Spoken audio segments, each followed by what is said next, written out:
Welcome to Module 2, Lesson 2.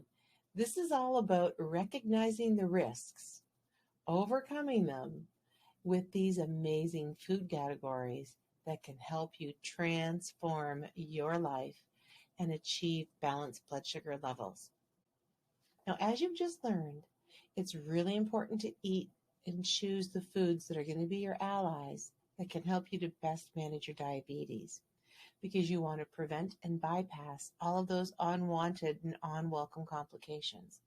And that's why in this lesson, I want to give you an overview of what the types of categories of foods are that will help you fight off those risks, be able to bypass them, and to help you achieve those balanced blood sugar levels so that they're stable for you, that they're predictable, and they can be consistent so that you can just live into a diabetes-free complication future and prevent other diseases.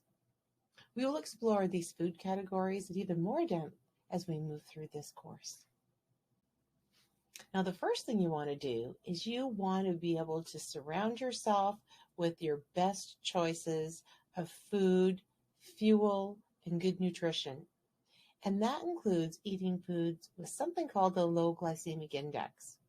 And that low glycemic index allows blood sugar levels to not spike, but to stay in the ideal range to help you best manage your ideal blood sugars in your target zone. Some of those include just the things that you see here. Those will include things like the vegetables and the fruits. You can see the broccoli, you can see the gourds, the cucumbers, the zucchini, the kiwis, the cauliflower, some of the chickpeas, and some of the wonderful, like the apples, the peaches, the nuts. So there are so many wonderful foods. Let's explore some more. Now, what's really amazing here is how berries can play such a really great role in not just lowering and maintaining the blood sugar levels, but what's really important here is the anti-inflammatory properties so that they can help cut down on that internal inflammation in your body and your cells, tissues, arteries, capillaries, nerves.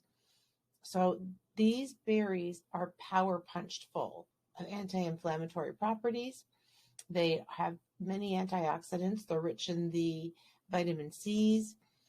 And the really wonderful things is some of these other anti-inflammatory foods, which include the green leafy vegetables, oils, and so much more. Now, foods high in omega-3 are super, super important for people with diabetes. And the reason for that is, number one, people around the world don't get enough omega-3s. And number two, when we have diabetes, we are at such increased risk of heart disease, 2 to 4 times more at risk. And did you know that over 80% of people with diabetes ultimately experience heart disease or stroke?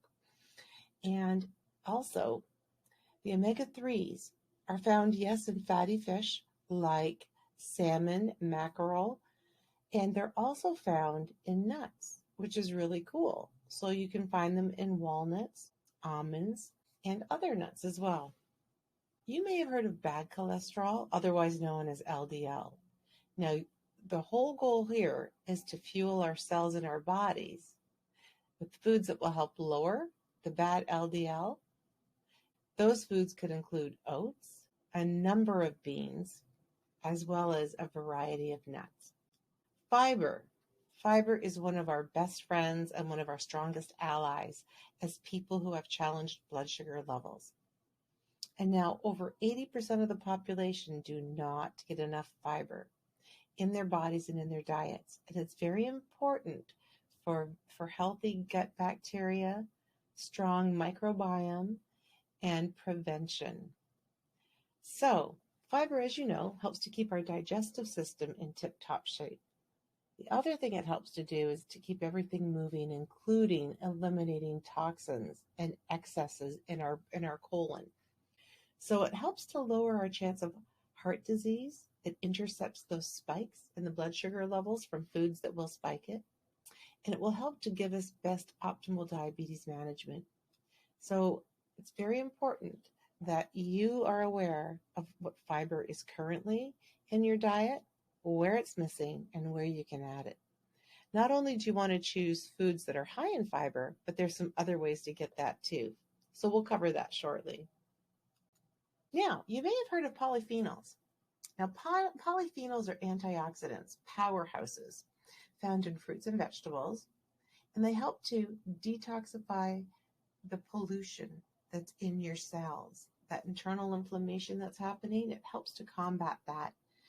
And it also helps to lower your blood sugar levels. So it's super important to eat a variety of fruits and vegetables every day, and preferably with the skins, the rinds, etc.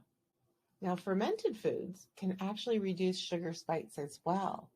And you may be asking, well, how do I get those into my diet? How do I even get those into my meals? Well, just know that these foods, the ones that are fermented, are good bacteria. That microbiome I was speaking about, it helps to populate that and keep it healthy. It also helps with weight management and reduces the risk of heart disease and other diseases. Know that these fermented foods are packed full of probiotics and antioxidants. Now, probiotics are the good bacteria again. So try to get low sugar versions of fermented foods into your eating style and into your meals, such as kefir.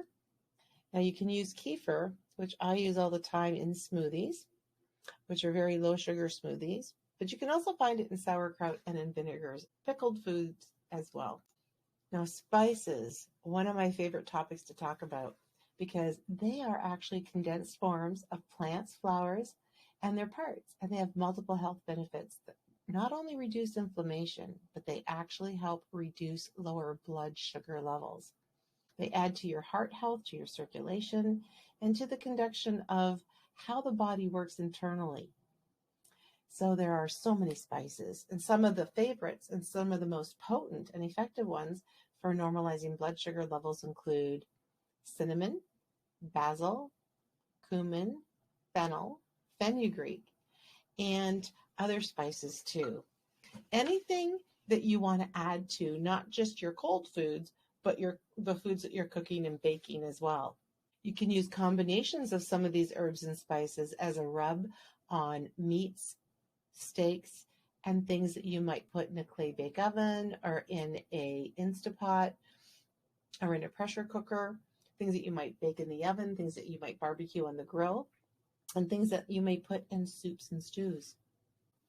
Now, fatty acids are very important because essentially high-fat food that are hopefully in the monounsaturated are going to be the ones that you'll recognize are your healthiest choices. Now, before going running around, you should know that there are good fats and then there are fats that aren't so good. Now, the good fats help counteract the bad fats. And so eating those right fats is important. What do those look like? Those look like fish with fat, such as mackerel, such as salmon. They also look like, for those of you who are dark chocolate lovers like me, it looks like some dark chocolate in moderation. Like an ounce a day is okay. Other things that it looks like include the nuts, the seeds, and the avocado. So avocado, again in moderation, but a quarter to a half in a day is a-okay. Now, what's important for you to know about fats and how they contribute to balancing blood sugar levels is the fact that the high monounsaturated fats are not always fully absorbed. So this also helps because sometimes hormones go off the Richter scale, and this actually helps with the function of hormones because especially for women that are going through changes in life, this can make blood sugar levels erratic. And that can really contribute to the roller coaster effect that we were talking about. So fatty acids and proteins and flax, which we're going to be talking about upcoming, all play an important role.